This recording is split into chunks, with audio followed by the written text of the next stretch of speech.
To start this off, I'd go with your middle finger on the second fret of the G string because you're sliding up to the fourth.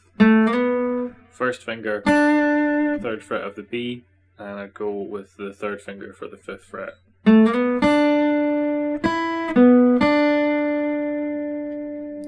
So the only noteworthy thing there really is the slide from 2 to 4 on the G, the rest you're just picking normally.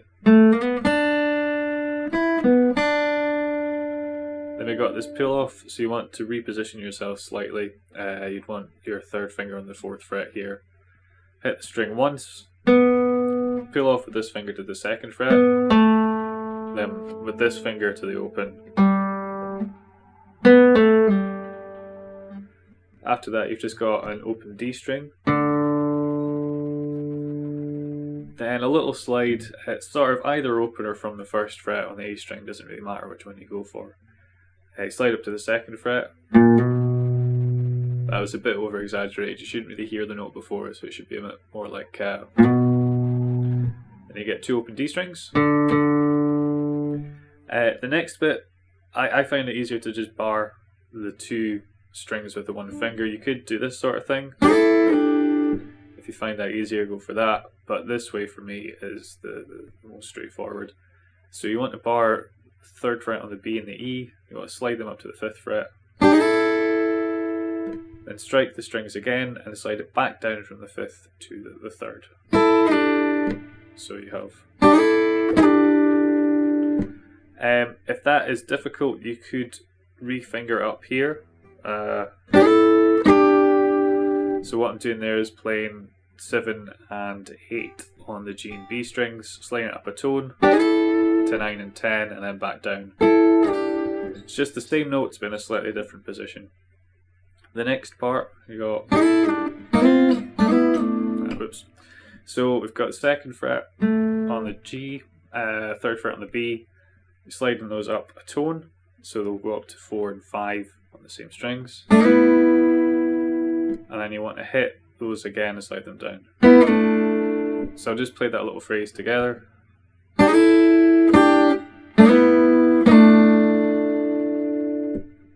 After this, it sounds to me, I might have this wrong, but it sounds to me like what's happening is he's just pulling off on the second fret on the G string here. So it sounds like he's going,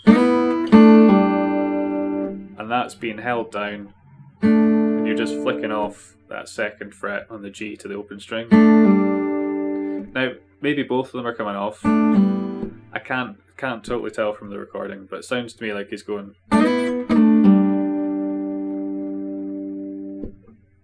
Right, so play that together. Then you start to repeat that, so you just go again. So after that, we slide up to your target is the 5th fret on the D and the 4th fret on the G. I just slide into it from a tone below. You could go from lower, you could go from a bit higher, but that sounds about right to me. And if you want to add a little bit of vibrato on this bit when you're holding it down, it's going to sound a bit nicer. We'll do a wee recap from the start line just to keep it all up to speed. So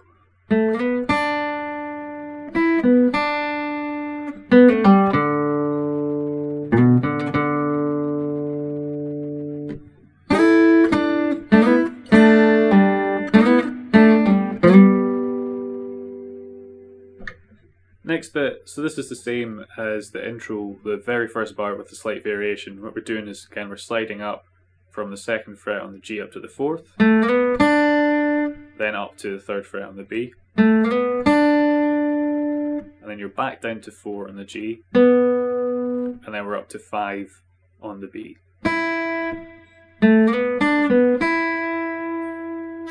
And again, that note, that 5 on the B, you could put a little bit of vibrato on that. I'd concentrate on getting the solo together first, and then you can add like the vibrato and stuff in afterwards, because once you know what you're doing, it's a bit easier to add the extra sort of icing on the cake, if you will. So this one, to me, it sounds like he's doing a 3/4 tone bend, so it's not quite up to here. But it's not quite, it's not flatter than that either.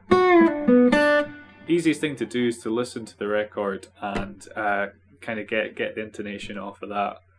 If you do it a little bit flat, so say I went, still sounds alright. If I do it a bit sharp, it still sounds okay. So there's quite a lot of leeway because it's more of a kind of bluesy texture than a totally musically intonated and accurate bend. So you get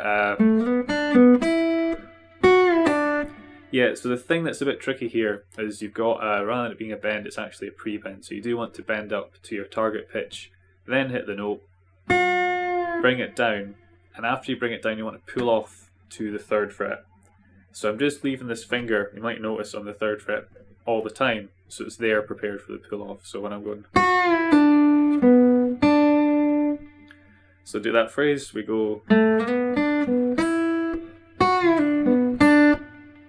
So after that, pre-bend, hit the string, come down, pull off to the 3rd, got 4th on the G, then up to 3rd on the B. After that,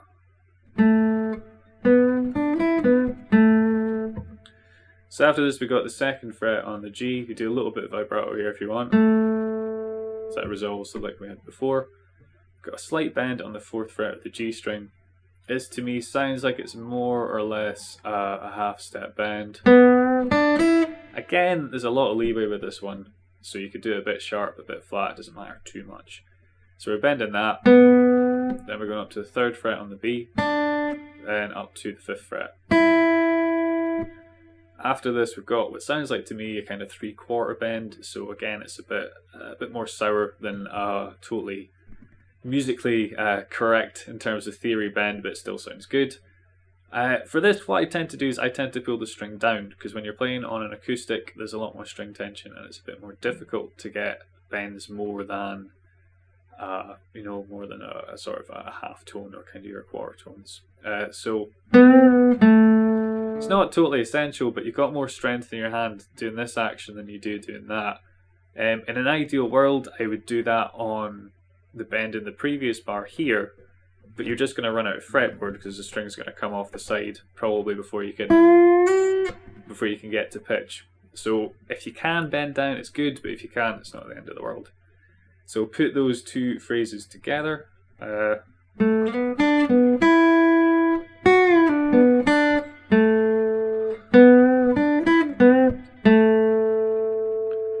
And again, when we resolve down to the 2nd fret on the G, you can put a wee bit of vibrato on that. Final 2 bars, again, you're sliding from the 2nd fret on the G up to the 4th, up to the 3rd on the B, back down to 4 on the G, then up to 5 again on the B string. So this is just the same as the phrase in what would that be, bar 5. So the bend here is a bit different. You do want to bend it a full tone, which is a little bit tricky on an acoustic. But again, if you don't hit all the way there, it's still probably going to sound quite good. So what we're doing on the 5th fret is we're bending up, ideally a tone. While it's still bent, you want to hit the string and return it to position. And we're playing the 3rd fret and then back up to the 5th. So you play the 5th, bend it up a tone,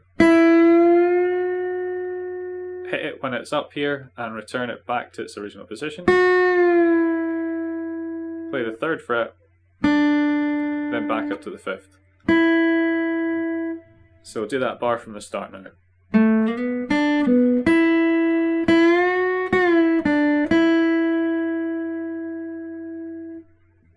Next bar is fairly straightforward. We've got the 2nd fret on the G. You can put a bit of vibrato on that if you want. And then we've got really a full tone bend, but again a bit of leeway with the bend on the 4th fret on the G. So you're just bending this one up to pitch and back down. And then we go to the 2nd fret, still on the G string. And again, that's a note you can put a little bit of vibrato in, which you can see in the tab, that wee squiggly line, that's what that's meant to represent. Cool, I'll just run that through once more slowly, slowish from the start, and hopefully that'll wrap us up. Okay.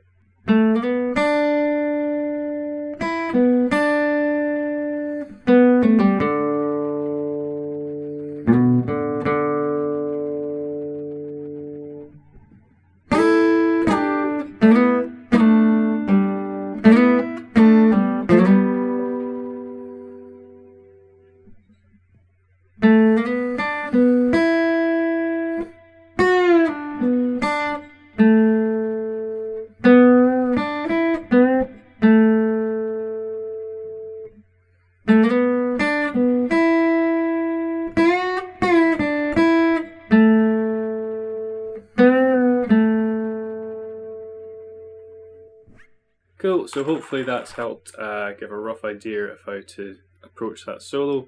As always, please like, comment, subscribe, share, that sort of thing. If you feel inclined, if you don't, that's perfectly fine, but I do appreciate it. Cheers!